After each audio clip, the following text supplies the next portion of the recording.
네, 안녕하세요. 탁튜브 김탁입니다. 잘 지내셨죠? 오늘은 즐거운 화요일. 네, 요즘 날씨가 좀 습하고 비도 좀 오는데요. 건강 유의하시고요. 자, 오늘 영상 시작하겠습니다.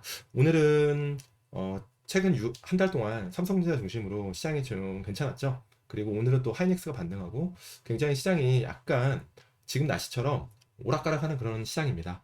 그런 시장에서 제가 그동안 상당히 상반기에 좋았던 음식료에 대해서 긴 그림에 대해서 간단히만 터치를 하고요. 그다음에 밸류업 관련해서 질문이 되게 많습니다. 밸류업 관련 종목들, 섹터들 과연 어떻게 대응해야 되는지 그런 거를 간단히 오늘 영상을 통해서 말씀을 좀 드리고자 합니다. 자, 컴프레스 노티스 음식료를 시계열을 좀 길게 봅시다. 우리가 어제 사조 대림이 상한가 가고 여러 가지 음식료 섹터들이 굉장히 지금 삼양식품이 70만 원 갔다가 60만 원까지 조정받고 변동성이 너무 커요. 너무 크고 지금 사조 대림도 바닥에서 거의 바닥이 아니고 연초 대비 거의 한 3배 올랐고 어제는 어떤 보고서 어떤 하나대투의 보고서가 굉장히 시장에 워킹하면서 물론 보고서 때문만은 아니겠죠. 여러 가지 사조 대림이 저평가됐다는 인식 때문에 어제 상하까지 반등을 했는데 자, 그렇다면 지금 우리 매일매일 음식료의 변동성을 좋으면 사고 안 좋으면 팔고 이런 변동성에 놓치지 말고 이럴 때일수록 긴 그림에서 지금 음식료 섹터가 어떤 포지션에 있는지 한번 살펴볼 그런 시간을 좀 가지길 바랍니다. 그래서 그런 의도로 제가 이 영상을 좀 찍고 있습니다. 그래서 한번 살펴보겠습니다. 자, 최근 20년간 음식료와 코스트 밸류에이션 추이입니다. 교보증권에서 정말 정리를 좀 잘하는 차트예요. 그래서 제가 이거를 다시 한번 제가 복기를 하면서 말씀 한번 들어보겠습니다. 전체적으로 처음에 간략하게 큰 그림의 말씀을 한번 드리고요. 그리고 조금 더 구체적으로 말씀을 좀 들어보겠습니다. 그 뒤에. 자, 지금 2004년부터 한번 보겠습니다. 2004년. 왜 2004년, 5년이냐? 자, 제가 이때부터 기관 투자자로서 펀드 매니저라는 잡을 제가 하기 시작했고, 이때부터 운용을 했고요. 물론 그 전에도 개인 투자를 했지만 이때부터 제대로 제가 뭐 정신 차리고 멀쩡하게 운용이라는 거 물론 이때도 뭐 좌충우돌이죠 뭐 엄청나게 말도 안 되는 운용도 많이 하고 뭐 실패도 많이 하고 진짜 실수도 많이 하고 네 뭐 그랬습니다. 하지만 이때부터 좀 기억이 나기 때문에 제가 한번 보겠습니다. 자, 2004년 5년도에 이때 음식료 섹터랑 코스피가 거의 밸류에이션 붙어 있죠. 네, 거의 붙어 있어요. 요 그 어떤 색인가 이 색이? 이 색이 어떤 색인가? 잘 모르겠다. 아무튼 조금 뭐지 요새? 약간 뭐 민트색이라고 해야 되나? 민트도 아니고 좀 짙은 파란색. 이 짙은 파란색이 음식료 12개월 포워드 PR. 네, 12개월 포워드. 앞으로 1년 후에 PER을 얘기하는 거고 요 짙은 색이 조금 약간 옅은 이색이 조금 이제 코스피의 PR 얘기합니다. 이때만 해도 음식료가 좀 더 멀티플이 높았네요. 그러다가 이때는 정말 코스피 PR이 쌀 때예요. 뭐 6배, 7배. 이럴 때입니다. 6배, 7배. 그죠? 이때 이럴 때입니다. 정말 한국 증시가 만성 저평가라고 할 정도로 그런 상황인데 이때 이제 2004년, 5년, 6년, 7년 이때까지가 어떤 상황이 일어나죠? 굉장히 개인 투자자분들이 엄청나게 증시로 많이 유입됩니다. 뭐로? 펀드로. 펀드로 많이 유입되죠. 그래서 이때 미래에셋 디스커버리, 사목 만들기, 기타 등등 여러 가지 정말 거북이 펀드, 뭐 여러 가지 펀드들이 굉장히 펀드의 전성시대, 소위 말하는 기관들의 전성시대였습니다. 이때 음식료가 PER 7배에서 20배까지 리레이팅이 1차 됩니다. 네. 이때 이제 주도주들이 롯데, 칠성 이런 종목들이 거의 뭐 한 5배 이상 10배까지 나는 걸로 10배까지 모르겠지만 아무튼 나다가 리먼 때 완전히 급락하죠. 왜 시장도 급락하니까 같이 빠집니다. 하지만 여전히 음식료의 PER은 굉장히 프리미엄 받고 있는 구간이다. 왜?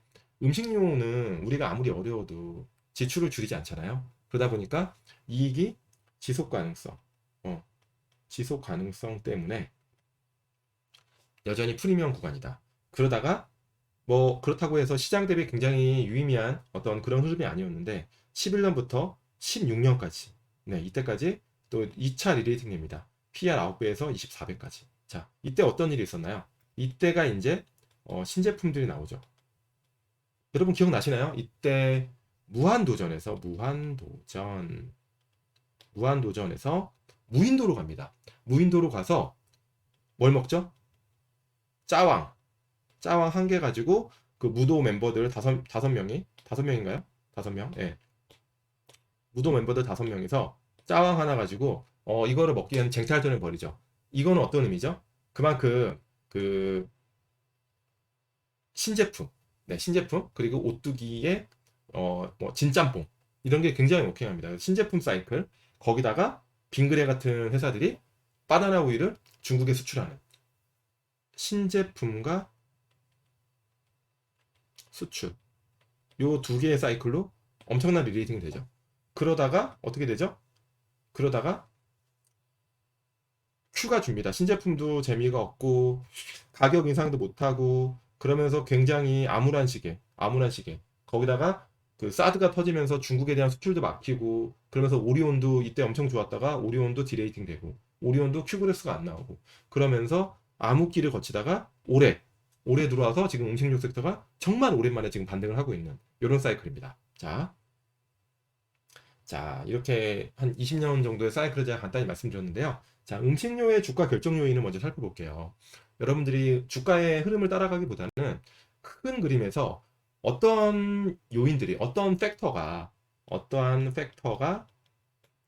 음식료 섹터의 주가를 결정하는 건지를 한번 여기서 한번 정리를 한번 해보면 좋을 것 같아요. 그래서 보면 P는 가격, 그죠? 제품 가격, Q는 물량인데, 물량은 어떤 걸 결정되죠? 여러분, 정말 맨날 똑같은 여러분들이 마트나 슈퍼를 갔는데 똑같은 물건이 있다 그러면 하루에 내가 과자를 10개 먹는 거 20개, 30개 먹지는 않습니다. 큐를 늘리려면 우리가 더 살려면 신제품.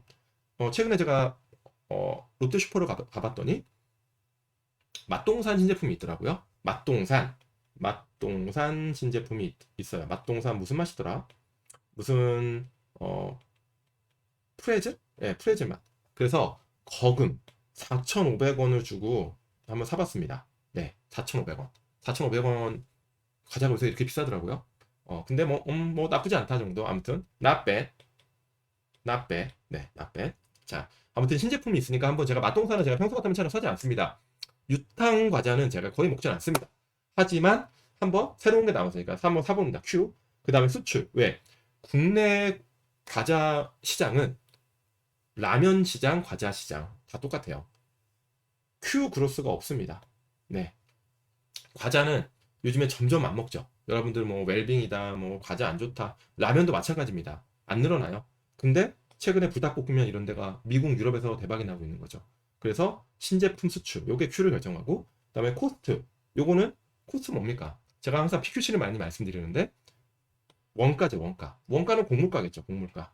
그리고 요 PQC 외에 음식료는 아주 중요한 매크로 변수가 있습니다. 매크로 변수, 환율. 왜? 대부분의 곡물은 우리가 스스로 자생적으로 곡물을 많이 재배할 수 없는 나라잖아요. 땅덩어리도 좁고 여러 가지 여건상 대부분 많이 수입하죠. 밀도 수입하고 그저 여러 가지 기름도 수입하고 옥수수 수입하고 그래서 환율도 중요하고 내수 경기도 중요하겠죠. 우리가 내수 경기가 우리가 뭐 굉장히 임금도 줄고 봉급이 굉장히 지갑이 얇아지면 그냥 잘 안 사 먹잖아요. 집에서 뭘 해 먹지? 뭐 이런 것들 내수 경기 그리고 정책이 매우 중요합니다. 네. 우리가 소위 말하는 정부 권력은 되게 사실 굉장히 파워풀하잖아요. 우리가 파워풀한데 정부가 물가 통제를 하기 위해서 가장 쉽게 할 수 있는 게 뭐죠? 기름.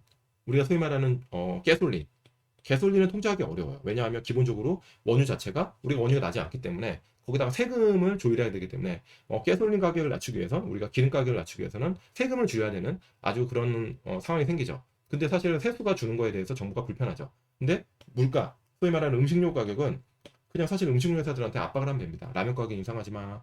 뭐 장류 가격 인상하지 마. 해서 이런 정책들이 굉장히 중요한 포지션이 있다. 그래서 자, 여기서 주목해야 될 거는 음식료 가격 결정 요인이 PQC, P는 제품, Q는 신제품 플러스 수출, C는 곡물가, M은 환율, 내수 경기 정책이 있다라는 거를 한번 체크하고요. 자, 아까 했던 얘기. 자, 1차 리레이팅 시기. 아까 제가 말씀드렸죠. 제가 2003년부터 2007년입니다. 제가 2005년도부터 매니저 생활을 했는데 이때 음식료 회사들 되게 재밌었어요. 자, 230%가 올랐습니다. 섹터가 230%가 올랐다. 어마어마한 상승입니다. 섹터가 230% 오르면 종목들은 막 5배, 10배 오른 겁니다. 이때는 어떤 사이클이었냐? 제품가 인상했어. 그때 우리가 내수가 좋았거든. 제품 가격을 인상하고 Q는 플랫이야. 왜? 이때는 수출은 없었어요. 네. Q는 플랫이지만 P의 인상. 그 그다음에 코스트가 좋았습니다. 공물가가 안정되는 시기였습니다. 그리고 환율이 좀 내렸고요. 이때 내수도 괜찮았어. 이때는 왜 괜찮았냐면 물론 카드 사태가 있었지만 그렇다고 엄청나게 내수가 막 폭망할 때는 아닙니다. 그리고 정책도 우호적이었습니다. 이때 정부는 음식료 회사들의 가격을 통제하지 않았습니다. 그래서 이런 상황이 맞물려지면서 1차 리레이팅이 됐고요. 그 다음에 1차 암흑기가 옵니다. 2008년도에 물론 리먼이라는 금융위기가 온 것도 있지만 마이너스 30%가 빠졌는데요. 일단 제품가가 빠져요. 왜? 정부가 통제합니다. 이때 뭐죠? 정책의 비유적이에요. MB 정부가 시작되면서 MB 정부가 뭐였죠? 장바구니 물가 뭐 20개, 50개 통제를 합니다. 매일 보증판에 적어가지고 이 물가 어떻게 됐어? 여러 가지 각계 관료들을 계속 압박을 합니다. 정부 통제하면서 제품가 낮춰줬고 큐는 플랫인데 또 굉장히 어렵게 원래 그 어려운 거는 동시에 설상가상으로 다가오잖아요. 공물가가 급등합니다. 이때. 네. 그러면서 환율도 급등하죠. 리먼 때. 그죠? 내수도 안 좋고 왜? 리먼이니까. 그때 엄청나게 부동산 마켓도 빠지고 힘들었죠. 이때 이제 굉장히 1차 암흑기 섹터가 30% 빠지고요. 하지만 2차 리레이팅 옵니다. 언제부터요? 2011년도부터 15년까지. 아까 말씀드린 대로 이때 130%가 오르는데요. 이때 제품가가 인상되죠. 예, 이때는 2008년도, 9년도에 너무 제품가 낮춘 거에 대한 반작용으로 제품가를 조금씩 올립니다. 그리고 Q, 신제품이 대거 등장합니다. 제가 말씀드렸죠? 짜왕, 진짬뽕. 신제품이 메가히트를 칩니다. 이때 뭐 SPG 3립 이런 애들도 엄청 오르죠. 물론 이때 일부 펀드가 매집한 것도 있지만 여러 가지 그때 매크로 상황과 맞물리면서 오르고 또 수출이 확대됩니다. 이때 처음으로 오리온이라는 회사가 리레이팅이 되죠. 중국에서 되게 잘 되고 빙그레가 바나나맛 우유를 중국 사람들이 굉장히 바나나맛 우유를 너무 많이 찾고 이러면서 수출이 굉장히 확대되면서 Q가 늘고 PQ가 늘고 고물가까지 빠지고 완벽하게 3박자가 다 맞아 떨어지고 매크로도 좋습니다. 환율도 내리고 물론 내수는 좀 안 좋았죠. 내수는 안 좋았지만 수출이 확대되면서 굉장히 Q가 늘어나는 구간 정책은 중립적이었죠. 이때는 정부가 엄청나게 물가 통제를 하지 않은 구간이었습니다. 네, 이때는 뭐 빚내서 집사라고 하면서 부양을 많이 했죠. 그러다 보니까 이때는 2차 리레이팅이 됐고요. 이 시기가 지나고 2차 암흑기가 옵니다. 2차 2016년부터 23년 작년까지입니다. 섹터는 마이너스 35%. 아니, 별로 안 빠졌네? 할 수 있지만 이때 시장이 코스피가 어마어마하게 올랐습니다. 네, 어마어마하게 올랐다고 하지만 뭐 박스피지만 아무튼 굉장히 팬데믹 때도 좋았고 그들이 좋았잖아요. 20년 안 좋았지만 음식료가 굉장히 언더퍼폼했죠. 음식료가 사실은 PER이 계속 시장 대비 플러스 50% 정도 프리미엄 구간이었지만 이때 시장과 코스피와 음식료의 FMB라고 보통 하죠. FMB의 PER이 붙죠. 네, 그러면서 음식료 디스카운트 시대가 오는 겁니다. 이때는 P는 가격을 올리지만 제한적으로 올립니다. 왜? 경쟁이 너무 치열해. 그리고 Q도 감소해. 사드 배치하면서 중국에 대한 수출도 안 되고 코로나 터지면서 더 지금 무역 트레이딩도 안 되고 신제품이 부재합니다. 신제품이 없어. 불닭볶음면도 여러분 올해 엄청 하이라이트 돼서 사명이 올랐지만 불닭볶음면은 2010년 초반에 나온 제품이에요. 네, 그렇습니다. 곡물가가 또 급등해요. 왜? 전쟁 때문이죠. 전쟁. 그죠? 전쟁 때문에 급등해.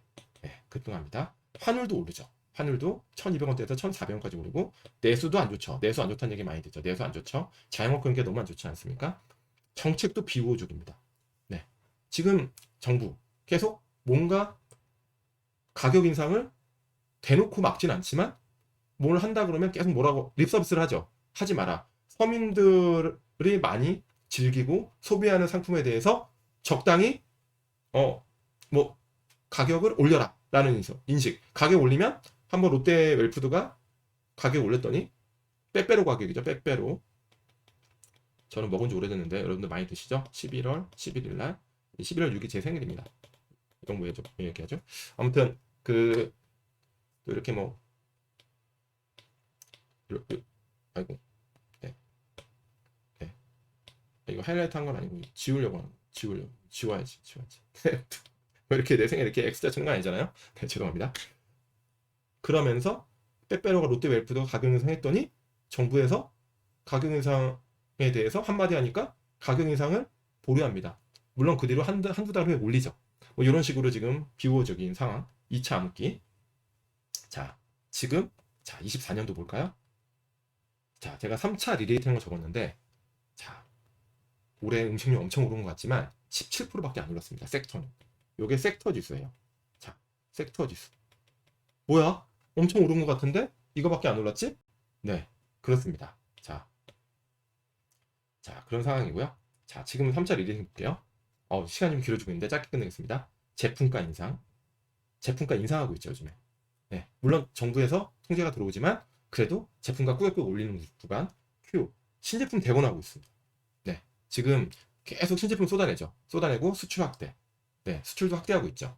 이 신제품이 엄청나게 여러분들 어떤 신제품인지 하지만 익스텐션 제품들이 많이 나오고 있고 그러면서 수출도 확대하고 물론 신제품을 대거 쏟아내서 이게 엄청나게 팔린다 이런 느낌은 아니지만 이게 굉장히 수출에 나름의 그 트리거가 되는 것 같습니다. 여러 가지 수출도 확대되고 있고 지금 미국에 굉장히 다양한 제품들 팔리고 있잖아요. 그게 요즘 최근에 뭐 김밥, 라면, 그죠? 뭐 김도 나오지만 좀 지켜봐야겠지만 공문가는 엄청 폭락했죠. 그러니까 원가는 지금 굉장히 낮은 상황이다. 네.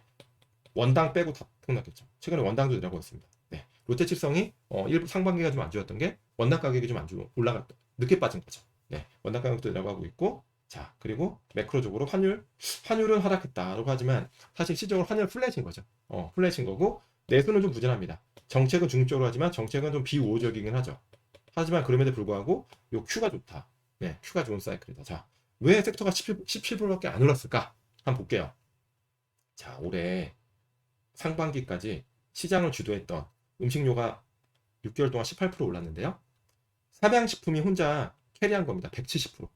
네. 그리고 사조 대림이 130%. 그다음에 빙그레가 60%. 풀무원이 50%. 웰푸드가 롯데 웰푸드가 30%. 자, 동원 F&B가 26%. 몇 개 종목이 캐리한 겁니다. 여기서 보니까 제다, 대형주 같은 게 20%밖에 안 올랐고 KTNG는 보이지도 않죠. 그러니까 섹터는 17% 올랐지만 밖에 안 오른 게 대형주가 캐리를 못하고 이렇게 각 개별 종목에 모멘텀을 갖고 있는 애들이 많이 올랐다라는 거고요. 안 좋았던 종목도 있어요. 이렇게 음식료가 좋아 보이지만 자, 오리온 20% 빠졌습니다. 6개월 동안. 자, 그리고 롯데칠성 마이너스 10%, 하이트진로 마이너스 8%. 왜 그럴까? 이 종목들의 특징이 뭡니까? 오리온 수출 있잖아. 중국. 지금의 수출의 주요 트리거는 미국과 유럽인 겁니다. 네. 중국에 대한 수출에 대해서는 지금 오리온은 이미 중국을 잘하고 있었고 거기에 대해서 새롭지 않고 또 오리온이 이거는 뭐 논란의 갑론을박이 있겠죠. 리가캠을 샀죠. 리가캠을 지분 인수하면서 음식료인가 바이오인가 바이오인가 음식료인가 치킨인가 오리인가 아닌가 치킨인가 갈비인가 뭐 그런 상황 고민들 투자자한테 외국인들을 상당히 싫어하는 거죠. 뭐지? 오리온은 음식료인가 바이오인가 네 이런 고민들을 안겨주면서 외국인들의 외국인 지분이 굉장히 많이 주면서 가격 하락을 많이 이끌었고 로칠과 하이트진로의 공통점은 뭡니까? 노수출 네. 무한경제 무한경제 노수출 하이트진로도 소주 파는데요 전체 매출에서 얼마 안 되는 겁니다. 확실히 엄청난 차별화가 됐다는 거고요. 그러면 삼양식품은 딱 하나입니다. 삼양식품이 왜 이렇게까지 달렸냐? 말씀드리자면 수출이죠. 수출 증가율 거의 50% 가까이. 자, 삼양식품 작년에 해외 수출이 8천억이었어요. 근데 올해 거의 1.1조까지 올라간다. 엄청난 그로스. 네, 엄청난 그로스. 그 사조 대림 똑같습니다. 이익이 20% 증가하는 거, 이거보다 더 중요한 거, 수출이 1000억 정도 하던 회사가 1300억까지 수출이 거의 25% 이상.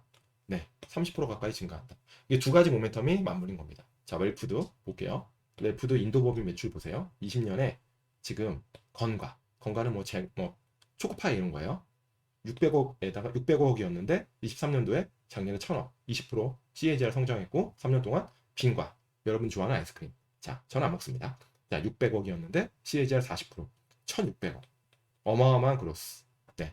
그리고 캐파 볼게요. 캐파는 얼마나 전체적으로 팔 수 있는지. 네. 우리 캐파 얘기 많이 하죠. 캐파. 자, 캐파. 이거만 보고 마무리하겠습니다. 자. 옛날에 건가 캐파는 2천억 수준이었어요. 아니 1천억 수준이었어요. 근데 2천억까지 빼빼로까지 넣으면서 2천억 캐파. 그다음에 빙과는 기존에 3천억이었는데 9개, 7개 라인 하면서 6천억까지 늘린다. 6천억.